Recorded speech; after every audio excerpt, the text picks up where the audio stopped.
आधी रात वह उसके घर में घुस आया और हमला कर बैठा। केटी अभी मदद के लिए चिल्ला भी नहीं पाई, उसने उसका मुंह दबोच लिया।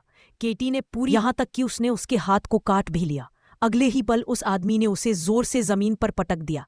केटी उठ भी नहीं पाई थी कि उसने उसके बाल पकड़ लिए और बार बार उसका सिर जमीन पर दे मारा।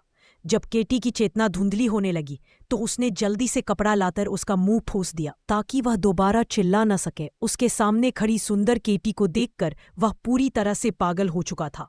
उसने केटी के पैरों को तार से बांध दिया और उसे डराने के लिए फल काटने वाला चाकू भी निकाल लिया।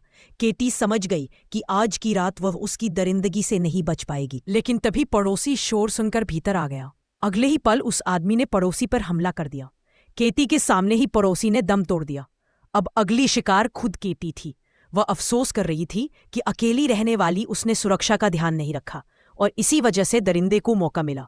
लेकिन यह तो बस शुरुआत थी। फिर वहां 2 और दरिंदे आ गए। केटी जान गई कि अब उसकी पीड़ा और भी बढ़ेगी। बड़े गुंडे दाबियाओं ने पहले उसकी तरफ घूर कर देखा, फिर उसका हाथ पकड़कर जबरन उसके उंगलियों के निशान चाकू पर लगा दिए। चाहे केटी कितना भी विरोध करे, बंधी होने के कारण वह लाचार थी।